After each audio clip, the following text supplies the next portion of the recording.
मिली थी, उसमें पूरा प्रशासन शामिल था। डिप्टी सीएम ने आश्वासन दिया तो कहा था कि मैं आपके परिवार का हूं, मैं आपकी बिरादरी का हूं, मैं दोषियों को सजा दूंगा, 302 मुकदमे लगवाऊंगा। क्या बुलडोजर चलाने वाले प्रशासन अधिकारी जितने भी थे उस समय, क्या 302 में जेल गए? क्या उनके परिवार के लोगों को आपने कहा सरकारी नौकरी देंगे? क्या दी आपने सरकारी नौकरी? क्या सरकार के खजाने से मदद की? मैं आज फिर इस परिवार के लिए भी मदद मांगता हूं।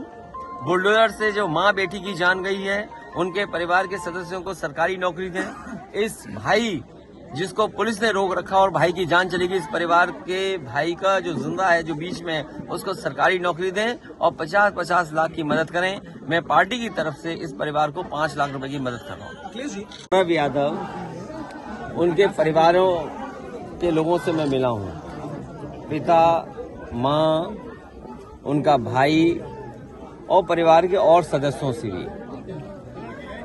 आज के समय पर ऐसी घटना हो जहां पुलिस अपराधियों से मिली हो, कि एक तरफ तो पुलिस मिलकर के साजिश कर करके अपराधियों के साथ खड़ी हो और तब तक पिटने दिया जब तक उसकी हत्या न हो गई हो, उसकी जान न चली गई हो, और वहीं पुलिस ने जानबूझ करके उसके भाई को भी जेल में रखा, पुलिस ने बैठा करके रखा।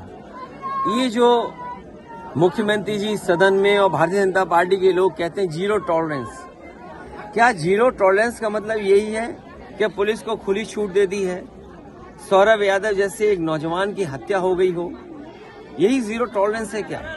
क्या आपने पुलिस को इतना आजाद कर दिया है कि अगर भाई है, मदद करने के लिए जाना चाहता था, भाई ये कह रहा था कि अगर पुलिस पहुंच जाती तो उसका भाई बच जाता, लेकिन क्योंकि पुलिस अपराधियों से मिली थी। और सबसे बड़े दुख की बात यह है कि अगर मुख्यमंत्री जी की बिरादरी का कोई है तो वो सब सीमाएं लांघ जाएगा।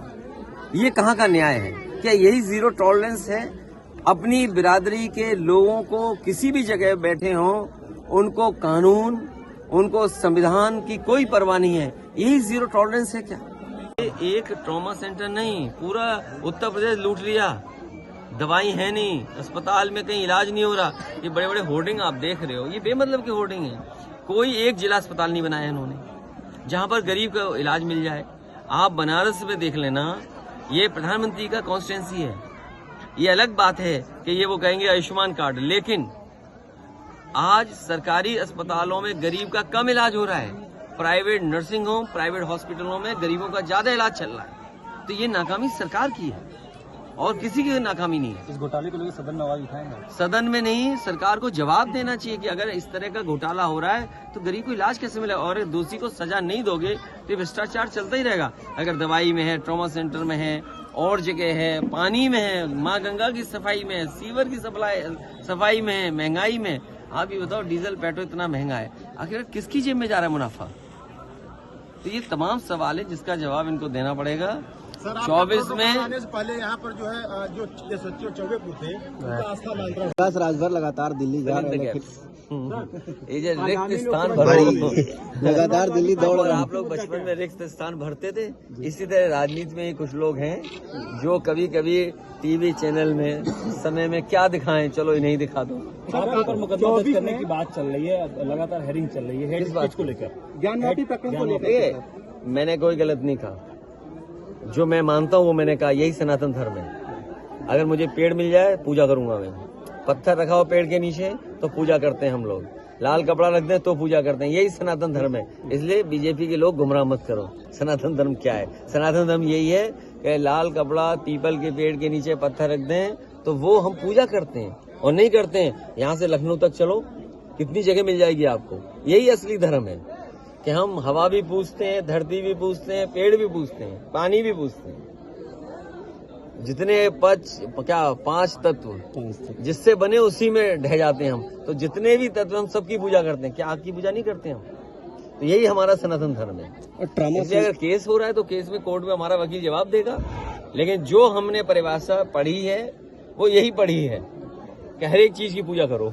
ट्रामा सेंटर में घोटाले, समाजवादी विचारधारा फैले। मान लीजिए आज हम नेशनल इक्वालिटी के साथ बैठे। समाजवादी विचारधारा कोई आज की विचारधारा नहीं है। ये समाजवादी सिद्धांत कैसे आगे बढ़े, सेकुलर फैब्रिक कैसे देश का अच्छा हो, किसान की आय दोगुनी हो। सवाल तो ये पूछना चाहिए कि दिल्ली वाले लोग, सवाल आपका ये हो कि दिल्ली वाले लोग अब चुनाव में आने वाले हैं, क्या किसानों की आय दोगुनी हो गई, क्या नौकरी रोजगार मिल गया। मैं जानता हूं यहाँ पर नारा लगता है, घर घर वाला नारा लगता है। यहाँ एक बड़ा लोकप्रिय नारा है घर घर वाला, लेकिन नारा उसको ये भी तो दिया जा सकता है, और मुझे उम्मीद है इस प्रदेश का नहीं बल्कि देश का नौजवान ये नारा देगा कि घर घर बेरोजगार, कब मिलेगा रोजगार। अगर घर घर रोजगार, घर घर बेरोजगार बैठा है और कब मिलेगा रोजगार, क्या ये नारा नहीं हो सकता। तो मुझे उम्मीद है कि ये जो अभी परिणाम आया है, इसके बाद जो आने वाले चुनाव में नारा लगने जा रहा है वो यही नारा होगा कि घर घर बेरोजगार, मांग रहा है रोजगार। हम लोग निराश नहीं हैं और राजनीति में, लोकतंत्र में इस तरह के परिणाम आते हैं। मान लीजिए जिस लोकसभा के क्षेत्र में मैं बैठा हूं, आप हम सब लोग हैं, 5 लाख वोटों से ये पार्टी जीतती है, भारतीय जनता पार्टी। इसका मतलब ये नहीं है कि सबका साथ, सबका विकास और सबका सम्मान हो रहा हो। अभी भी बहुत सारे ऐसे लोग हैं जो निराश हैं, जिन्हें उम्मीद थी, जिनकी उम्मीद तोड़ी है। तो ये राजनीति में परिणाम आते हैं और जो भी परिणाम आएंगे वो कोई भी पॉलिटिकल पार्टी है उसको स्वीकार करेगी, लेकिन लड़ाई लंबी है। इन परिणामों से हमें और जिन लोगों को भारतीय जनता पार्टी जैसी बड़ी पार्टी का मुकाबला करना है, उन्हें बहुत तैयारी करनी पड़ेगी, बहुत अनुशासन में रह करके उन चीजों का मुकाबला करना पड़ेगा जिस रणनीति के तहत ये इतना बहुमत पा रहे हैं। इसलिए मुझे उम्मीद है कि आने वाले समय में परिणाम दूसरे होंगे। एक नया दल, नया संगठन लोगों को जोड़ने के लिए और जिन परिस्थितियों में आज देश की राजनीति जा रही है, उस राजनीति को मैं मुकाबला करने के लिए, उन ताकतों का मुकाबला करने के लिए बाबा साहब भीमराव अम्बेडकर जी, जिन्होंने हमें संविधान दिया, जिसके तहत आम लोगों को हक और सम्मान मिला, अधिकार मिले, उनको बचाने के लिए नेताजी ने जो रास्ता दिखाया, उस रास्ते पर चलकर के बाबा साहब भीमराव अम्बेडकर जी के सपने और डॉक्टर राम मनोहर लोहिया के सपने को पूरा करने के लिए, और जैसा कि नाम में ही है नेशनल इक्वल पार्टी, तो अगर जो सबको बराबरी की बात करे, सबको साथ लाने का काम करे, सबके बीच में भेदभाव खत्म करने की बात कहे, वो वही असली सबका साथ है। सबका साथ तभी है जब आप इक्वल हो। अगर असमानताएं रहेंगी तो बराबरी कैसी।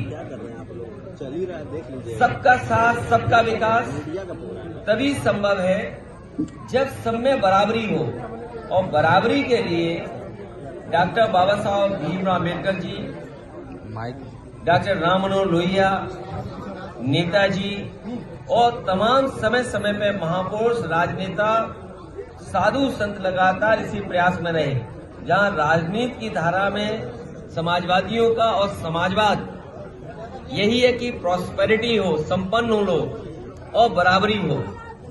उस लड़ाई को मजबूत बनाने के लिए नेशनल इक्वल पार्टी के शशि प्रताप सिंह जी को बहुत बहुत बधाई, बहुत बहुत मुबारकबाद।